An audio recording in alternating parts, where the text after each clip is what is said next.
Die Familienfreigabe ist eine praktische Sache. Sie erlaubt es, gekaufte Apps, aber auch Abos für das Streaming und andere Dienste mit Partner und Kindern gemeinsam zu nutzen. Und sogar den Speicherplatz in der Cloud darf man sich teilen. Am iPhone und iPad richten Sie die Familienfreigabe ein, indem Sie hier auf das Profilbild für Ihre Apple-ID tippen. Wechseln Sie zum Unterpunkt Familienfreigabe und hier sehen Sie, was bei Apple den Familienmitgliedern zur Verfügung steht. Die Abos für TV Plus, den Spieledienst Arcade und das Musikstreaming. Sie können auch den bei iCloud gemieteten Speicherplatz teilen. Bei der Standortfreigabe richten Sie es so ein, dass Sie den Aufenthaltsort Ihrer Familienmitglieder sehen. Und bei Bildschirmzeit erhalten Sie einen Überblick über die App-Nutzung der Kinder und können Limiten setzen. Über Mitglied hinzufügen holen Sie Ihren Partner und die Kinder in die Gruppe. Die Mitglieder benötigen eine eigene Apple-ID. Personen über 13 Jahre dürfen diese selbst erstellen. Für Familienmitglieder unter 13 Jahren richten Sie hier einen Kinder-Account ein.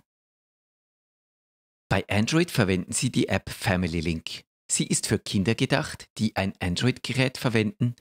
Die Kontrolle durch die Eltern ist per iPhone und Android möglich. Beim Start geben Sie an, dass Sie die App als Elternteil einrichten. An dieser Stelle fügen Sie das Smartphone des Kindes hinzu. In Ihrer App sehen Sie die Einstellungen, die Sie fürs Telefon des Kindes treffen können. Sie dürfen Beschränkungen für Webseiten und für Google-Suchen einrichten und Vorgaben für Apps, Filme, Bücher und Musik treffen. Sie können auch bei Android Einkäufe teilen. Für diesen Zweck tippen Sie in der Play Store App oben links auf das Menü. Betätigen Sie Konto, wechseln Sie zur Rubrik Familie und tippen Sie auf Familienmediathek Einstellungen. Sie richten nun das Sharing ein und haben dann die Möglichkeit festzulegen, ob gekaufte Apps, Bücher und Filme den anderen automatisch zur Verfügung stehen oder ob sie erst freigeben wollen. Von Microsoft schließlich gibt es die App Family Safety. Die hilft Ihnen vom Smartphone aus zu kontrollieren, wie Kinder ihren Windows-PC und die Xbox nutzen. Auch bei Android sind gewisse Einschränkungen möglich, zum Beispiel für den Microsoft Edge Browser. Auch viele Streaming-Dienste wie Spotify oder YouTube Premium können mit dem richtigen Abo von der ganzen Familie benutzt werden. Es ist aber wichtig, das Kleingedruckte zu lesen.